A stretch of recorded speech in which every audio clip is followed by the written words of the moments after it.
let's recap this thing. Let's talk. Let's talk Edge of Fate. Revealed today. Talking about a lot of things. We're talking about story. We're talking about systems changes. We're talking about the teaser for the next thing, which I was not expecting at all. So the first thing I think we got to talk about is we have dates. We have dates for not only Edge of Fate, but the next one after, Renegades, which is coming out December 2nd. Edge of Fate is July 15th. The raid is July 19th, a Saturday. And I believe GCX is like the following weekend after that, which is why I think they moved the raid potentially so early. I think a lot of people were anticipating a 10-day gap like we tend to have. You know, last year was kind of an exception because there was a lot of story implications with Final Shape and blah, blah, blah. But usually we have 10 days. This time it's 4 days on the weekend. They're bringing it back to Saturday. And I'm guessing this was to maybe not interfere with GCX. Anyway, we are going to get one raid, one dungeon per year. I'm guessing Year of Prophecy. We have the raid coming in Edge of Fate, the dungeons coming in Renegades, and we got a whole bunch of stuff that you would normally expect. We also have like the mid-season update. They're calling it a major update. That is going to bring some new stuff. They're shaking up Sandbox, artifact mods, new activities. We'll talk about that in a moment. And then, yeah, we have Renegades, which is December 2nd. March 3rd would be the update there. They are also going to reveal more about Renegades during this update. So you gotta wait 3 months to find out a bit more about this. We got a teaser that we will get to because there was a lot of discussion going on with that. See, any sort of seasonal stuff is all now free. The only thing that you will be paying for is the expansion and the expansion content itself. It seems like most other things are going to be free. Edge of Fate and I think just all mono expansions are going to be $40. You can get both for $80. There's also an Ultimate Edition available for $100, which gets you a bunch of Eververse things. So there's like another Star Wars themed set for each class. There's also New Land Beyond, which is No Land Beyond, but just updated, that we're going to take a look at. Maybe I'll do a review of it. And last year, the annual pass was $100. So if you don't want any of the extra, you know, Eververse cosmetic type things, it's going to be $80 for the content for the year, which is pretty in line with, you know, what we have been paying for the past little while now. There's no more dungeon pass. That is gone. It's all just baked into the expansions now. And I think that's it for like the pricing. I think that's everything pricing wise. They also said that each expansion is going to be, I think they said like, yeah, they said slightly bigger to slightly bigger than like a Rise of Iron type expansion, which by the way, I did upload Rise of Iron, the day one experience on YouTube very recently, if you want to go check that out, in case you're incredibly nostalgic for Siva or like whatever. So here's a bunch of dates. We already kind of talked about this. The expansions are specifically paid. Everything else is free. Ash and Iron major update, Shadow and Order major update, all free. This is the only thing that you pay for anymore. And it did seem like they were leaning more towards like leaving a lot of the stuff in the game now, which has been a very big problem that we have been going through. So yeah, we had the cinematic trailer, which, you know, I will link in the description somewhere. And we're going to Kepler, which seems to be on the very edge of the solar system here. There's a lot of dark matter things going on. This whole expansion is based on the Nine. The Nine have been here for an incredibly long time. They've been here since before the Traveler. They are apparently all acting very independently. They're not like necessarily a collective of people. They are individuals with their own goals and alliances and enemies in mind and all that kind of stuff. But we are getting a new destination. There were some pretty cool enemies in there. There was like a kind of like a Vex swarm enemy. There were Vandals with jetpacks. It looked like there was some sort of goopy fallen type enemies going on in there as well. So there are a couple of new enemies within the enemy archetypes that we have. But one thing that they said is that they wanted this to be sort of like a Metroidvania type experience. So one thing that they showed off was the Matter Spark ability, which allows you to turn into a little electric ball that can like shock enemies and put you into tunnels and little pipes and stuff that allow you to get into different spots. And presumably there's other things as well. I think we saw like a shot of someone using something that looked like a Scorch Cannon, and then there was like another thing where you were like moving platforms around and stuff like that. So I'm really hoping for some fun puzzle solving. I mean, they even mentioned it up here. Some fun puzzle solving mechanics in a lot of these parts of Kepler. Another thing too is that they are introducing world tiers, which is like a Division Diablo kind of a thing, where as you progress through the story, or maybe you get a certain amount of levels or something like that, you can increase the world tier, which increases, I assume, difficulty. I assume it bumps up your loot. I assume, you know, it comes with any sort of like world tier increase. Territory comes with more loot, more this, more that, whatever. I'm really hoping for some more challenging puzzles in the higher world tiers. I don't remember what, I think we're torn between if they have 4 or 5 world tiers. I don't remember if they mentioned it on the stream. So like 4 or 5 world tiers that you will be able to progress through, get more loot, hopefully harder puzzles, hopefully harder this, harder that, what have you with the world tier stuff. And this is the start of the, what they say, the Fate Saga, I think they said. The Fate Saga.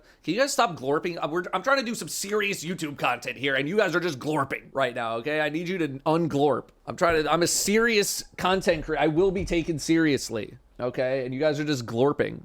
Oh, here. Additional abilities include the new Relocator Cannon, which uses fallen dark matter tech to teleport players around the environment. Matter Morph lets Guardians manipulate their surroundings using dark matter and strand. Okay, so those are the 2 things that I mentioned. There was also a new character introduced, Lodi, who looks like half of the Destiny creator community in terms of content creators. This dude looks like me. He looks like Fallout. He looks like Glad, who's not necessarily linked as heavily with the Destiny community anymore. This dude looks like if you took all of us and just mashed them together. And then, yeah, Ty Lopez with the 47 Lamborghinis in his Lamborghini account. So we have a new NPC.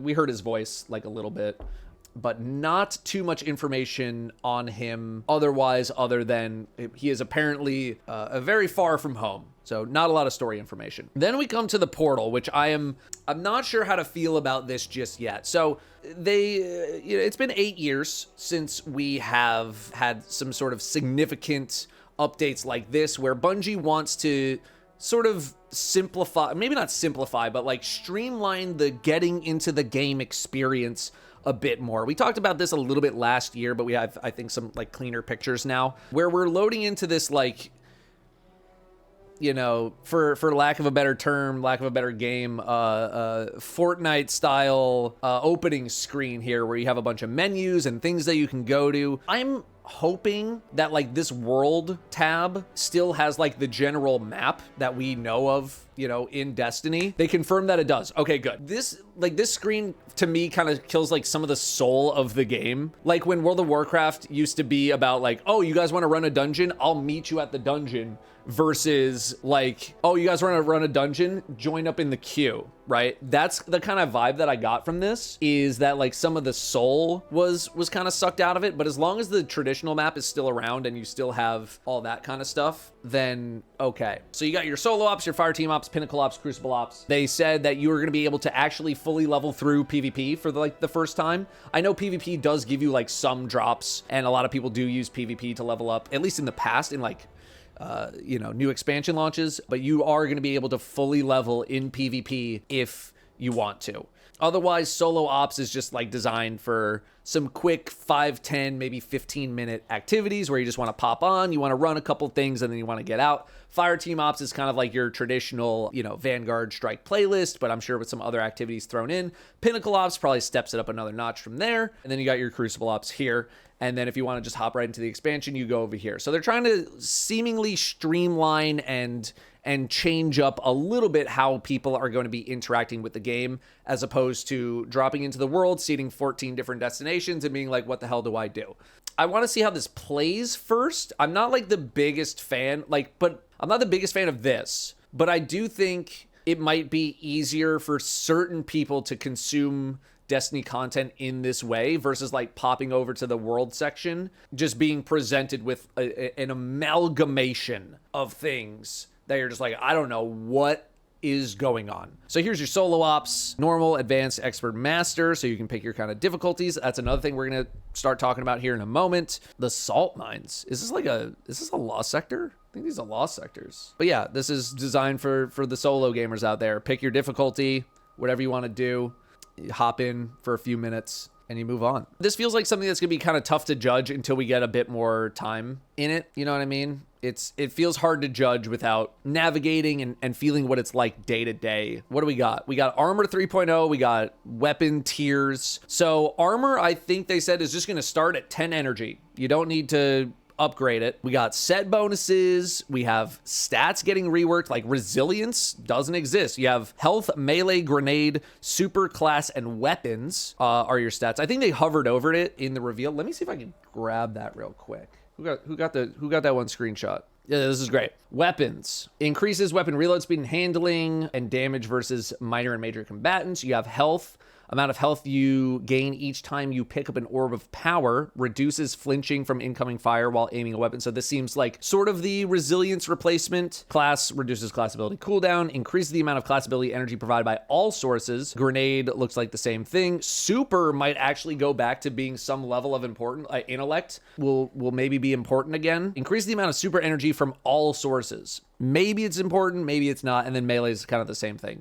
So they're getting rid of mobility because they couldn't really figure out what the hell to do with it. They're getting rid of resilience because it was basically an auto lock to get 100 resilience every single time anyway. And they're getting rid of recovery just, because. And each thing can go above 100 stats now. You can go up to 200 stats. If you go above 100, I think that's when the enhanced benefit kicks in because I don't think any of these are active. So over 100. Increases the damage done by your super, increases the damage done by your melee, by your grenades. You gain an overshield when you use your class ability. So that feels like you would just want maybe 101 unless it scales with how much stats you have. Your shields recharge more quickly and have additional health when fighting combatants. So again, this feels like recovery and resilience kind of combined into one. Ammo bricks from defeated targets have a chance to contain additional rounds, increases weapon damage against bosses and opposing guardians. This is cool, but I like the old names better. The old names definitely do give it a little bit of flair, but this definitely streamlines it a lot more. We also got set bonuses on a lot of pieces of armor. After a final blow with any rocket or grenade launcher, sprint for a short time to gain speed booster. Once per activation of force converter, sprinting while at critical health being suspended or being slowed by a stasis effect will immediately grant speed booster for a short duration. So these are like pretty hyper specific conditions that you want to be hitting. So maybe there are some encounters that this might be pretty good on, but the point is we are getting set bonuses on armor to some kind of degree, which is something that people have been asking for quite a while. I think this is one of the next steps that Bungie was going to take with armor and anything like that. You'll also notice this energy is up to 11 because this is a tier 5 armor piece. You can see, I think the tiers are right here. So tier 5 armor pieces are going to allow you to increase your energy by 1. So maybe you can shove in an extra mod that you normally wouldn't be able to shove in because you didn't have enough energy. Then we have weapons. This is a tier 5 weapon. You can see everything is enhanced. And I think they said they also get their own special cosmetics to them as well. This one looks pretty good in video, but I don't think they've given a lot of descriptions on like the parallels between what is a tier 5 weapon in the game right now versus what is it going to be like in the game when we hit Edge of Fate, right? Because I see this being a potential point of contention where, we have pretty easy access to like some of the highest weapon tiers in the game right now. Like a lot of weapons, you just go in and craft and throw a couple materials into it and you get something pretty close to this. So I'm wondering how that relationship is going to be changing, because it does seem like they are pushing more towards, you will have to take on the most challenging activities. The better, higher tiered equipment you acquire, the more challenging content you can handle. So are they moving away from weapon crafting? I don't think they really even said anything about weapon crafting, right? I don't think they said anything at all. So I'm wondering what the relationship of weapon crafting is going to be in the game. Now, can you only go so high with weapon crafting? Can you only go up to a tier 3 or a tier 4 or something like that? Versus, something like this, which appears to be way more exclusive. But tier 5 is what you want to be aiming for. If tier 5 is the only one worth anything, that means tiers 1 through 4 are garbage. I wouldn't necessarily say that because, as we know, enhanced perks, they're good, but you can easily play the game without having every single thing enhanced on your weapon. right? But they are something to aspire to, right? If you're the kind of person that's like, I only want tier 5 and that's it, go chase down tier 5. If other people are like, bro, tier 4, tier 3 is good enough for me to play the game, then cool. I'm chilling with that, right? You want to you make it as difficult as you want to go make it. And yes, there does appear to be a bit of a stat crunch. I mean, this is power 310. I think they are crunching us way down from the 2000s.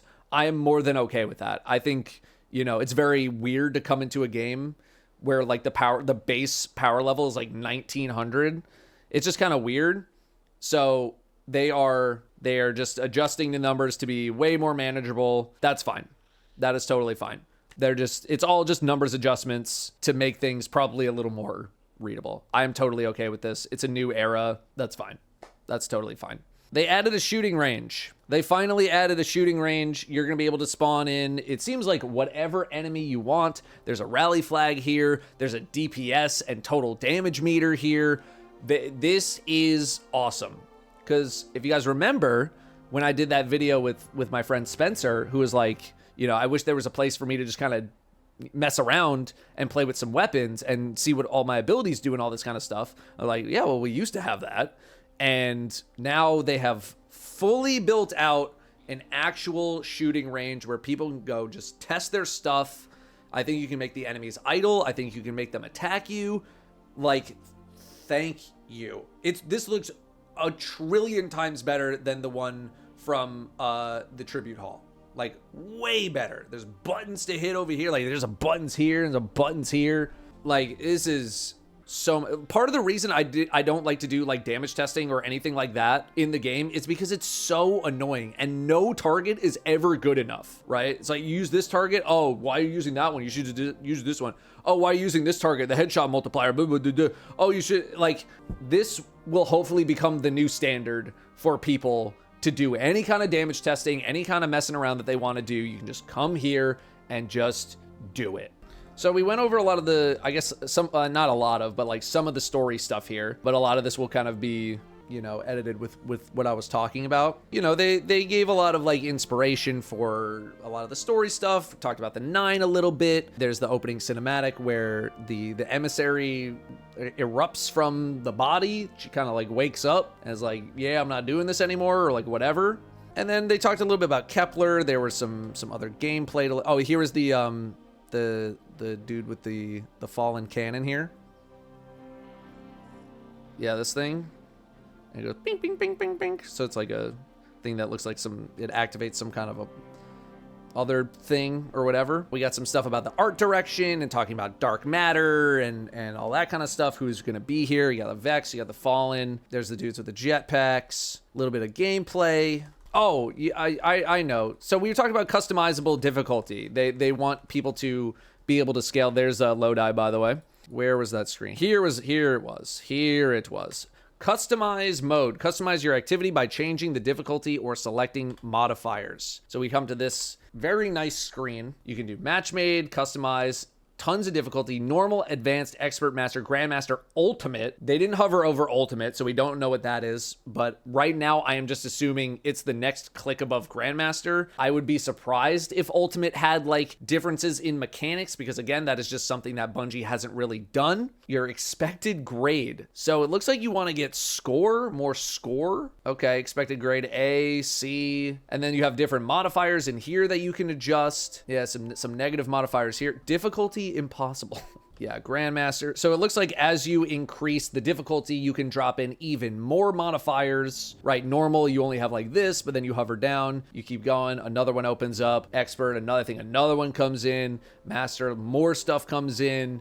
So you are going to be able to tune your gameplay to whatever kind of, oh, sorry, this is my face cam's hiding. You're going to be able to tune the gameplay to whatever kind of level that you want.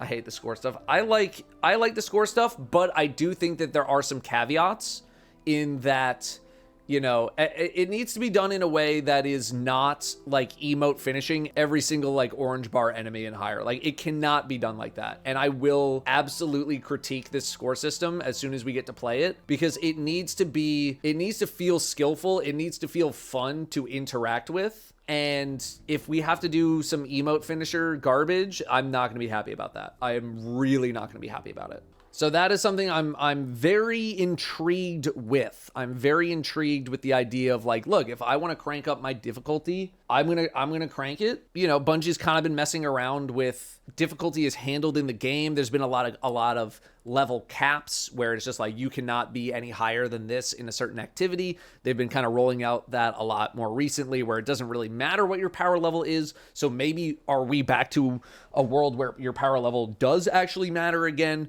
It kind of seems like it. Again, there was some more information revealed back in September 2024. I just don't know how much of it has stayed the same, how much of that is still relevant versus how much has changed. Okay, so here's all the weapon stats and all that kind of stuff. And we got the 2-piece bonus. You got your mods like you usually have here. We had the weapon. Anything else before we move on to Renegade? I just wanted like an exact quote because I think I remember what they said, but I want an exact quote. Let's see. Armor will be a more active, interesting part of build crafting. Stats will be reworked. Set bonuses introduced. Okay. Stats are no longer tiered at every 10 points. This is from September 2024, by the way. Stats will be capped at 200.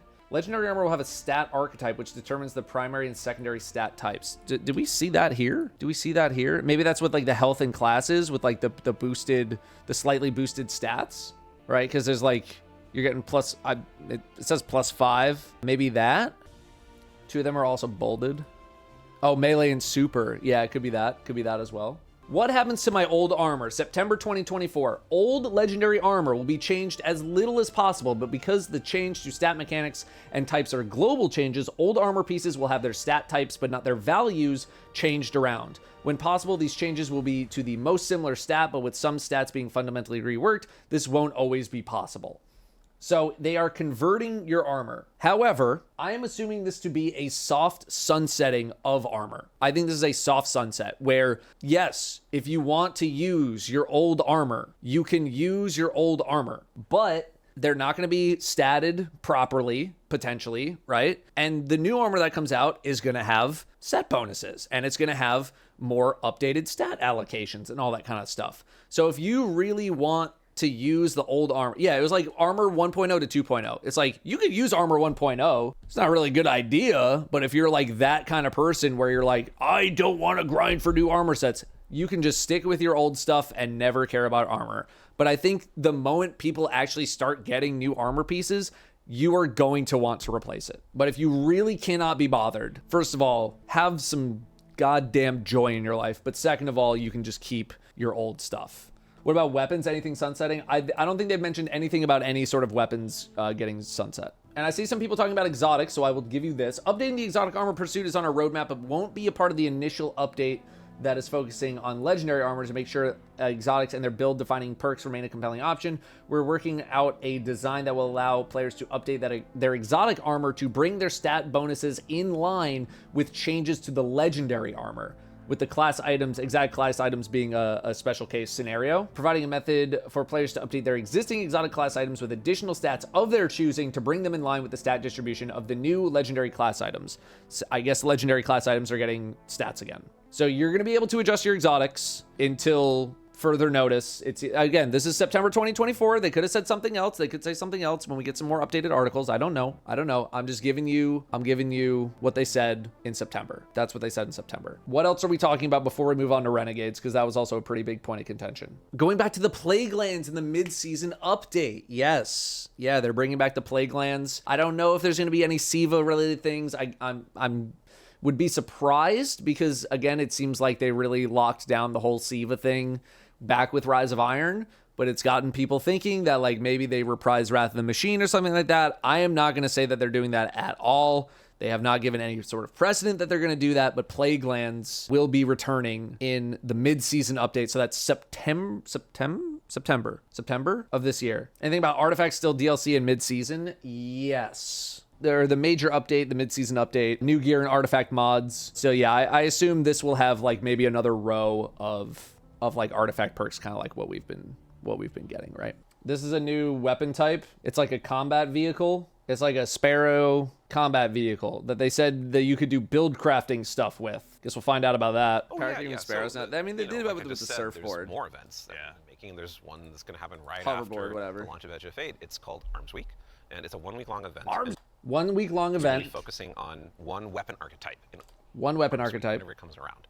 And this one is going to give you a new legendary weapon of that type. It's going to have some volatile mods that are there for the week that are going to be super interesting and fun to play with, and some focusing you can do. But there is a problem when you say this event is going to be about weapons and about using them. Yeah, you gotta have a place to test all that. Okay, I think that's kind of all they gave, though. They didn't like really give specifics. Here's like the foil treatment for the Solstice weapons. It looks pretty good.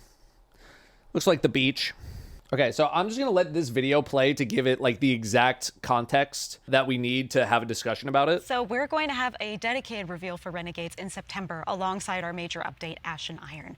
But earlier we were talking about how sometimes our formulas can constrain us from experimenting and innovating. And so in that spirit, Renegades is going to be very different from the Edge of Fate. What I can tell you, and we'll talk plenty about it later, is that we're going to be experimenting and innovating with activities, with social mechanics and more. But more importantly, I want to talk about our inspiration. And so I have to kind of tee it up first. So Renegades is going to be a Destiny, definitively Destiny expansion. This is part of the Fate saga, and it's going to push it forward in important ways and introduce characters that we're going to spend time with for years to come. It is an essential Fate saga story, and it's an homage to a universe that has inspired Bungie from the start. It's a universe that all of us here on the couch grew up with, as well as everyone else at the studio and millions of you back at home too.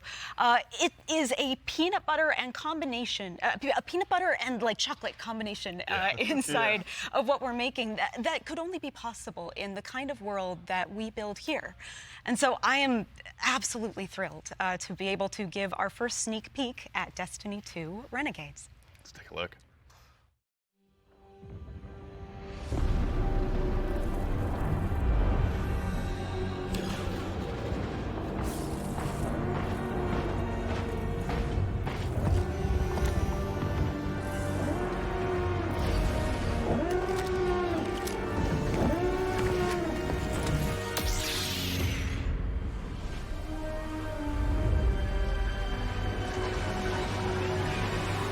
It's a Star War. Lucasfilm's at the bottom here. Star Wars, copyrights, all that kind of stuff. This is all we got. This is all we got on Renegade. Full reveal September 9th. It's coming out. It's the next expansion that you're going to get for this era. And this has people freaking out right now. Full disclosure, I am not a big Star Wars person. I have no attachment to Star Wars. I know that I look like a kind of guy who would care a lot about Star Wars. I have no attachment to Star Wars. The feedback from this has been all over the place. People are absolutely loving it. People are like, please get this the hell out of my game. What is going on? This is all we got for the expansion afterwards. And we'll talk about it more in 4 months is the reveal. So with this little amount of information, I don't really have that much to say. And I'm going in with a bit of an open mind on Bungie trying to do stuff. Because what have I been saying year over year over year? Destiny, innovation in Destiny cannot be more Destiny. So if this leads them to trying to do some new, potentially interesting things, I'm keeping an open mind. We'll see what it's like in September. We'll get a little more information about what it's going to be in September. We'll talk about it more at that time. However, there is a parallel to this that is currently happening in the overall gaming world right now through Magic the Gathering. Magic the Gathering, card game, it's been around 30 years now. They are currently going through something similar where people are worried that perhaps this will be a slippery slope to leading to more things like this that might not feel very Destiny. It's getting too far away from the feeling of Destiny, right? So what's the problem with Magic the Gathering? They have this thing called Universes Beyond where they're bringing in outside franchises and making Magic the Gathering sets with outside franchises. And the feedback to that has been pretty similar to the feedback that I've been seeing with this. It ranges from like, I got into Magic the Gathering because of this. I think this is so cool. All these other things that I really like. Entering the world of Magic, this is great. And then you have the other side where people are like, this is not Magic. SpongeBob Magic cards are not Magic the Gathering. This does not feel like Magic the Gathering. Why is Lord of the Rings in my Magic the Gathering? Why is Marvel in my Magic the Gathering? What is going on? That being said, those sets sell insanely well. So clearly there is some level of demand for that kind of thing in the Magic the Gathering world. So this is our potential universes beyond type moment for Destiny. We'll see. Again, they try to make it very clear that they're not trying to just make Destiny Star Wars, but it's marketing, right? We all know that Bungie marketing go burr. It's a cool little trailer, right? But until we get more information, I want to come into this with a very, very open mind. That's all. Until we get more information. Then we get some more information and people don't like it. Okay, you don't like it. Yeah, no, I know. They said original story and all this. I get it. I get it. I don't want to come into this with negative energy. I'm open to Bungie trying different things. That's all we've been asking for forever. Innovate more, do interesting things, take risks, do some stuff. So that's why I want to go into it with an open mind, as opposed to like, oh, they're ruining my destiny. Like, what if this is like amazing, right? We don't know, right? But if it sucks, okay, it sucks. They tried something, it didn't work. Okay, right? But if we want Bungie to try to innovate more on Destiny or try different and neat things to get people excited or whatever, God damn it, let them have the chance to try something. Now again, if we hit a Universes Beyond situation where it's all of a sudden like, then yes, I can understand people being worried about that. Take it one at a time right now. For all we know, this could be like the next Forsaken. For all we know, like we don't know. We don't know. I love the armor shifts. The armor 3.0, I'm a fan of. The weapon tiers, I think that's going to be more of like a we'll see situation for me personally. Again, I like the idea of like, wow, the concept of I do higher difficulty content and I get better loot. Like, yeah, I'm about that life, man. I want to do the hard thing to get the better thing. The story stuff, I want to see how it's executed upon. I think the idea of doing some sort of Metroidvania type experience in Destiny could be pretty cool, as long as the puzzles are done very well. They require me to like actually think about stuff and like, what kind of hidden secrets do we have? And like, how deep are they willing to dig to make this a fun thing to interact with? That's kind of what I'm looking at for the campaign. I'm open to them trying something new, but I want to see how deep it goes because, you know, to reference something that's been happening over the past year, some of these exotic missions that we've been getting, the episode 1, episode 2 exotic missions, it's like they start to scratch the surface of some neat concepts, and then by the time, you know, that you finally start to like get to somewhere or think you might start to dig a little bit deeper, it's just over, right? I don't want them to just like scratch the surface. I want them to like get in there, man. I want you to get in there. So I think the campaign has a lot of potential to be something really cool, or I think it could have the potential to just be like the easiest puzzles in the world, and it's just not very interesting, or, you know, whatever. This will just completely depend on its execution.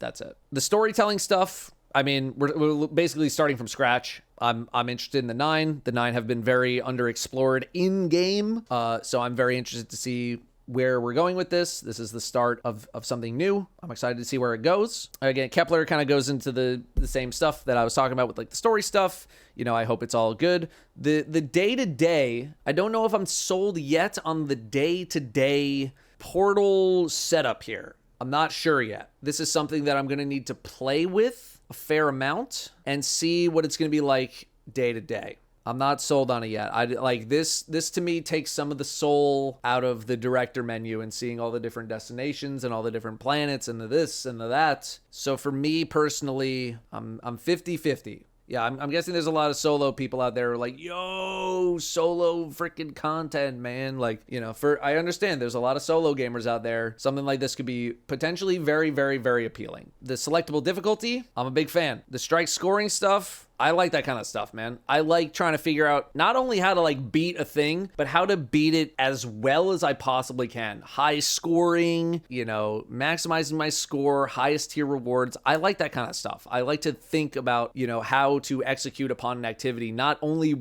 win, but like really win, like a lot. So I think that's interesting, and I hope that they can do some fun stuff with that. Thoughts on the power squish? I'm totally fine with the power squish. I'm totally fine with that.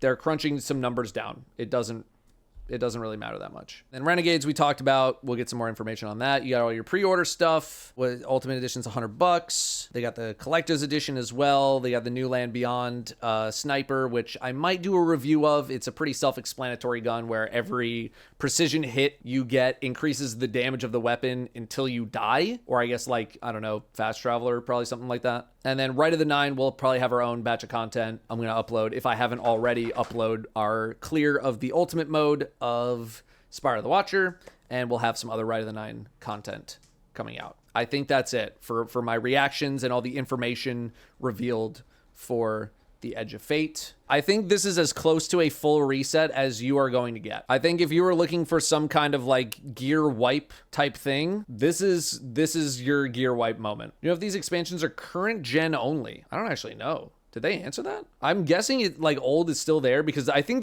they probably would have said something. I think they would have said something. It's on PS4 as well. Okay. Yeah, I think they would have said something if they were dropping old gen. Opinion on armor set bonuses. I'm interested in the concept. Obviously, there's going to be some bonuses that are really good. There's going to be some bonuses that are really not good. Comes with the territory. I'm into it though. Should I shred all my armor? Maybe not like everything you're actively using, but anything that's still in your vault that's still like 1900, you could probably shred it. Confirmed only one raid and dungeon per year, no reprised raids. I mean, the only one, at least from D1 that we have remaining is Wrath of the Machine. I wouldn't say that those older raids would never come back, but they have said literally zero about any raids that are not currently in the game. So I have nothing to even speculate on because they said nothing. Thoughts on the new ammo stat increasing boss damage? I'm interested to see how impactful it actually is, right? It seems like to get to those really like 150, 160, 170 higher stats, you're really gonna have to drop stats in other stats to hit those higher thresholds. So time will tell whether or not those higher tiers of stats are actually worth it. But I think it's cool that if you want to just go like 200 into one stat and then 0 in everything else, you can do that, man. No, they didn't talk about like dungeon raid specific stat bonuses. No, they kept it very, very light. Do enough current guns will still be viable even with tier 5 guns? Is a god roll that just drops as viable, just as viable, or nearly as viable as like an enhanced version? Yeah, it is. Enhanced give you very small percentage increases on your stuff. You have to think back to like the origin of like some of these perks and like boosted like adept weapons, for example, right? Adept weapons came as a result of master content where they're designed to be like a little bit better than some of the stuff that you can get outside of raids, but not so much better that if you don't have these weapons, you just suck ass now and you're just garbage. So tier 5 is going to be cool to go chase down. They got some cosmetic things and obviously got all the enhanced stuff. But like if you only have a tier 3 weapon versus a tier 5 weapon, do I think your experience is going to be completely destroyed because you don't have a tier 5 weapon? No, it's the same thing of like how it works right now. Dude, you know how many like non-enhanced weapons I still roll around with? A lot. So I think it just depends on how much of a boost they want these things to actually be. Hello. What, do you want up? Oh, thank you. Oh, thank you, Brim. Brim, we're almost done, buddy. We're almost done. You're wrong because enhanced is better because higher numbers equals better person. You're actually kind of spitting with that. I'm not going to lie. Your membership has been accepted. Big yawn. We can't do this half and half. Hugging, like I give you a hug. Ooh, up or down? Oh no. Yeah, Chase, that is something that I've seen a lot of people being like, I'm underwhelmed. I don't know, like like why this is not great. And I feel like I just need to ask the question of like, what would it take to get you like what were you looking for? And I'm asking that genuinely. I'm like, if you're not that excited, what are you looking for in the next iteration of the game? A meaningful shift in the way that we use and grind for weapons, not Diablo 3 greater rifts and shiny weapons. But what does that look like? We're shooting aliens. What does that look like? A meaningful shift in the way we use and grind for weapons. What does that look like? A meaningful shift in how we use weapons? A hand cannon? Give me more than that. What's a meaningful shift? No new ability or no new weapon type archetype is kind of disappointing. So if they had if they had brought in a flamethrower, you'd be like, I'm sold on the whole thing. Honestly, I don't know. I think they did more showing and less telling. Maybe I'd be more excited, like how much gameplay was in the reveal. Kind of tired of the couch and talking about what's coming instead of showing. I mean, they showed a fair amount, but they also don't want to just like spoil the whole thing, you know? They're showing teases. We're going to get more over time. And then as we get closer and closer to the actual, you know, release of this thing, then we're going to get even more and more. All right, we're still 2.5 months out. We still got time to see some more stuff. One raid for 2 expansions is bad. We're getting 2 expansions in a year, man. We usually get 1 new raid per year. If you were expecting them to ramp up to 2 raids per year, I don't know what to tell you. I don't think they set that expectation. Just kind of hoping for some new prismatic build crafting each year. The darkness subclasses saw new aspects, so I was hoping they preview something new for prismatic. I think prismatic has like already a fair amount going for it, and also like I understand them wanting to pace themselves a little bit with like some of the gameplay stuff. Like right now, to me, Edge of Fate is more about like big systems changes. And I'm guessing they didn't want to throw in also creating a new subclass or shaking up subclasses in addition to all the things that they are doing. They're trying to fix a lot of like core game things. And I think once they feel like they're in a comfortable spot with the core game stuff, then that's when you start to see more of those things. Like we can only get so many things in one expansion, right? I don't think it's realistic to expect, you know, 7 different new weapon archetypes and a new subclass and all the system changes and this, like, they can only cram in so much into one expansion. And sometimes we're going to get a new ability thing, and sometimes we're not going to get a new ability thing. Some guy, Gary, that's the most self-aware sentence I think a Destiny person has or a Destiny community member has ever said. I do think that is the case for a lot of people in this franchise. Quote, I'm just bored of Destiny. Honestly, maybe it's time for me to call it, sadly. I think there are just some people out there who are just, they're bored of it. They're burnt out. They're tired. And nothing that Bungie could have shown up with would have excited. And there's nothing wrong with that. There's nothing wrong with just being burnt out. Dude, I get burnt out all the time on this shit, man. There's nothing wrong with just being like, maybe it's time for me to move on. But I think there's a difference between like, maybe it's time for me to just move on. Like, this doesn't really get me going anymore. And what the fuck is this? This shit sucks ass. This is bad, blah, blah, blah. Like, there's a big difference, right? I'm tired 10 more years.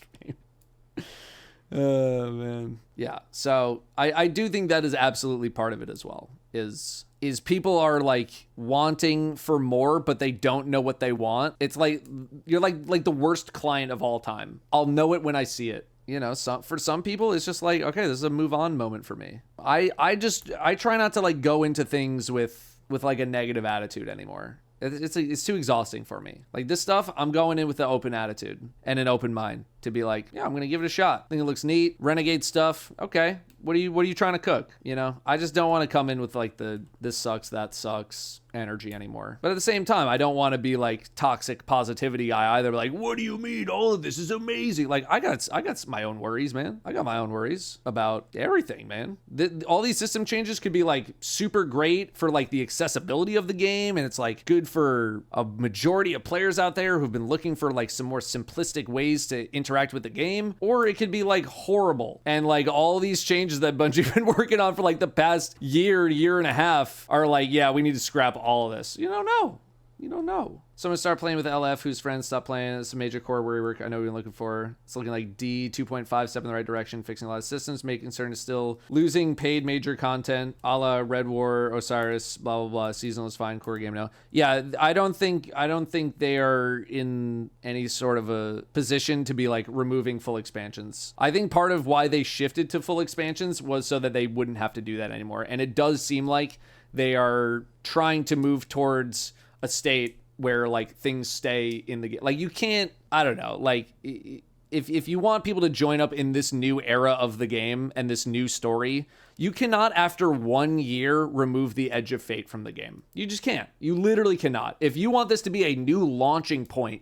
for potentially a new audience to come in, you cannot remove the Edge of Fate after a year, man. 6 years? I would give you 6 years maybe. But like if they removed Edge of Fate and you want this to be a launch off point for a new story, it's got to stay in the game. It has to stay in the game. Has to. You cannot remove it after 1 year. So I'm hoping they are shifting more towards a system where they keep things in the game for as long as humanly possible. But they cannot rip out something like Edge of Fate after a year. They can't. That would be insane. Absolutely insane.